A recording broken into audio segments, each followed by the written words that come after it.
Marcella Barus dengan NIM 722326002 dari Prodi Kewirausahaan kelas A Stambuk 2022 Universitas Negeri Medan.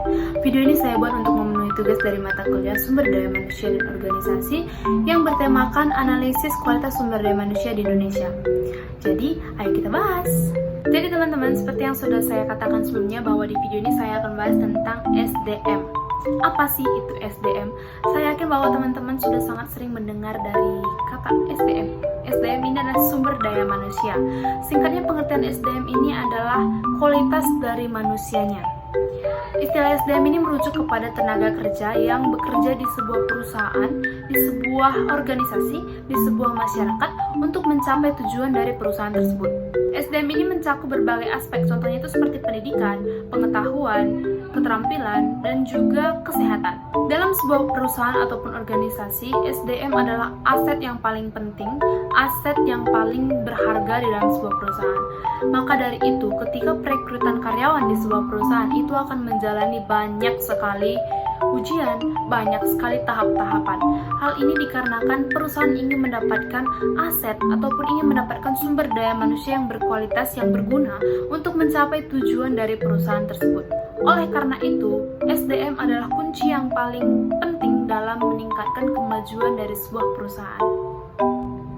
Selanjutnya saya akan membahas tentang kualitas SDM di Indonesia. Saya yakin bahwa teman-teman sering mendengar kata-kata ataupun kalimat bahwa Indonesia itu SDM-nya rendah. Jadi bagaimana sih kualitas SDM di Indonesia? Ada beberapa faktor yang mempengaruhi penaikan ataupun penurunan dari sumber daya manusia di Indonesia.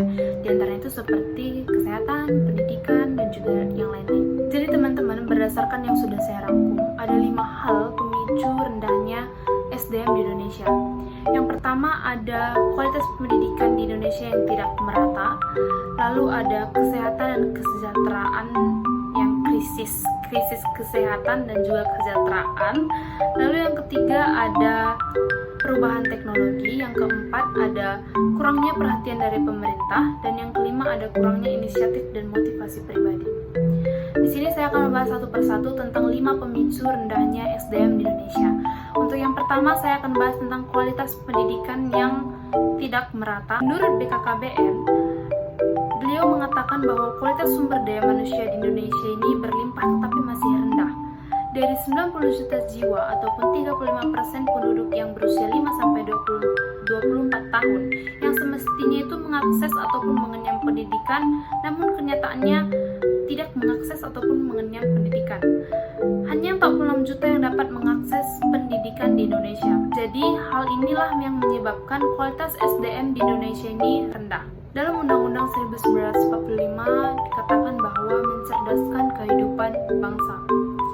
Apakah kehidupan bangsa dapat cerdas jikalau pendidikan di Indonesia itu sendiri tidak merata ataupun tidak setara? Meskipun telah ada kemajuan dalam pendidikan di Indonesia, tapi bervariasinya pendidikan di Indonesia ini masih sangat terlihat, masih terjadi di Indonesia. Jadi bisa kita lihat seperti pendidikan di kota dan juga pendidikan di desa. Ini sangat berbeda dari fasilitas, berbeda dari tenaga pendidik di dalamnya. Jadi bisa kita lihat bahwa sekolah-sekolah di kota selalu saja dikembangkan, selalu saja diberi fasilitas, berbeda dengan yang di desa. Maka dari itu, sekolah yang ada di perkotaan, sekolah yang ada di pedesaan ini sangat berbeda jauh. Sekolah yang ada di perkotaan itu sudah berkembang, tetapi sekolah yang di pedesaan tetap begitu-begitu saja. Itulah yang menyebabkan bahwa kualitas pendidikan di Indonesia ini masih tidak merata.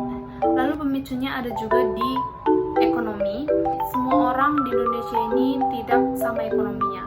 Jadi beberapa pemicu siswa ataupun seseorang itu tidak melakukan ataupun tidak mengenyam pendidikan adalah karena kurangnya ekonomi.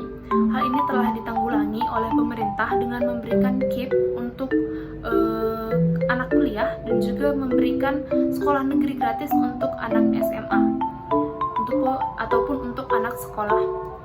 Dan yang selanjutnya itu ada kurikulum yang tidak relevan di dalam dunia pendidikan. Kita dapat melihat bahwa perubahan kurikulum di Indonesia sangat cepat, mulai dari KTSP, kurikulum 13, dan juga kurikulum merdeka yang terjadi pada saat ini.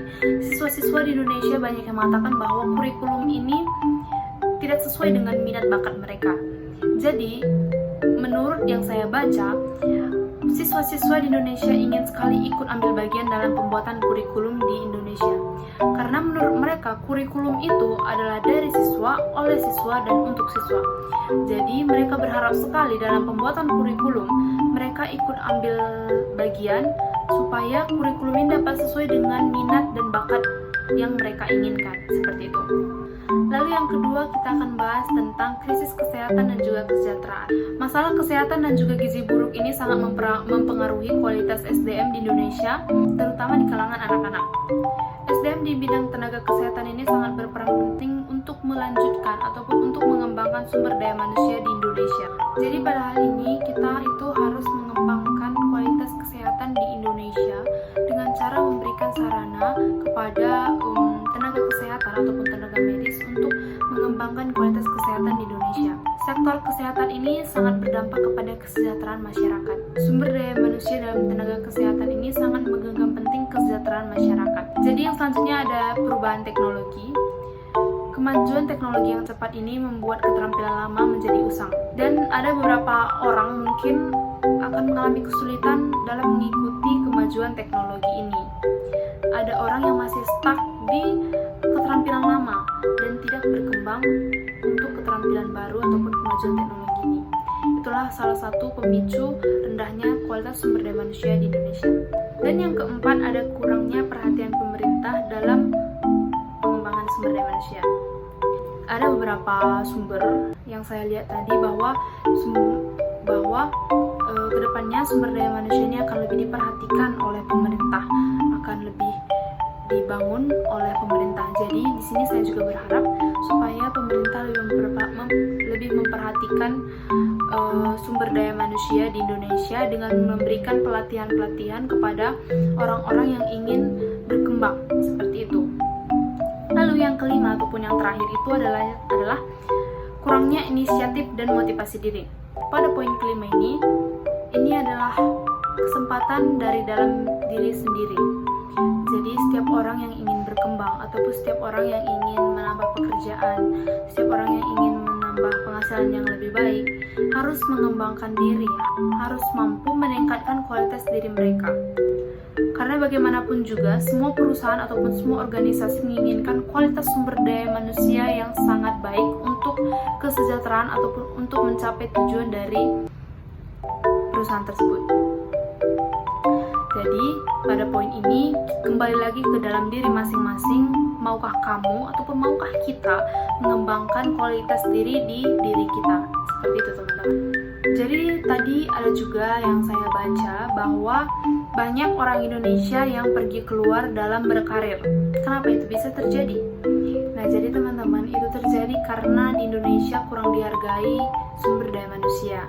Hal ini juga yang membuatkan orang Indonesia banyak berkarir ke luar negeri. Contohnya itu orang yang pandai di bidang seni. Menurut saya, orang yang bekerja di bidang seni itu sangat memutar otak dalam melakukan ataupun menciptakan sebuah seni. Tapi ketika ditunjukkan ke dalam Indonesia, hal itu masih ditawar ataupun ketika diperjualbelikan, hal itu masih ditawar oleh warga Indonesia.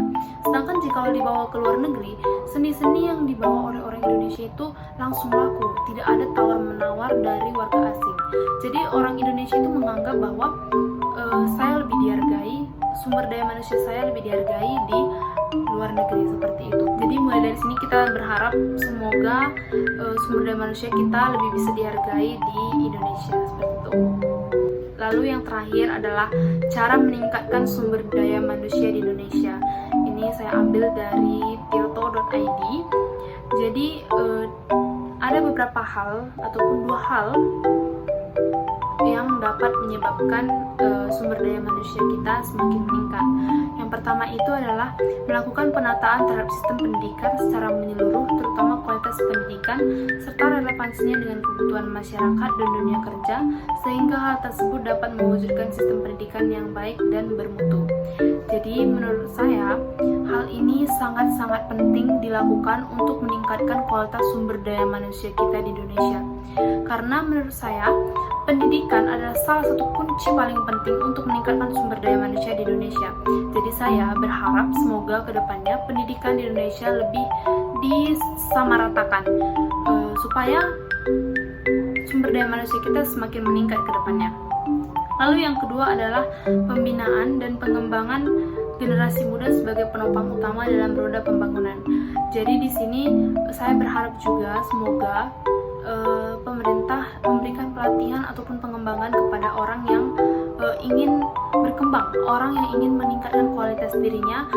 Karena hal ini bertujuan untuk Indonesia juga seperti itu, untuk perusahaan-perusahaan di Indonesia. Karena dengan memperdayakan pelatihan generasi muda ini dapat meningkatkan generasi ataupun dapat menjadikan generasi yang inovatif, kreatif, dan juga berdaya saing tinggi seperti itu.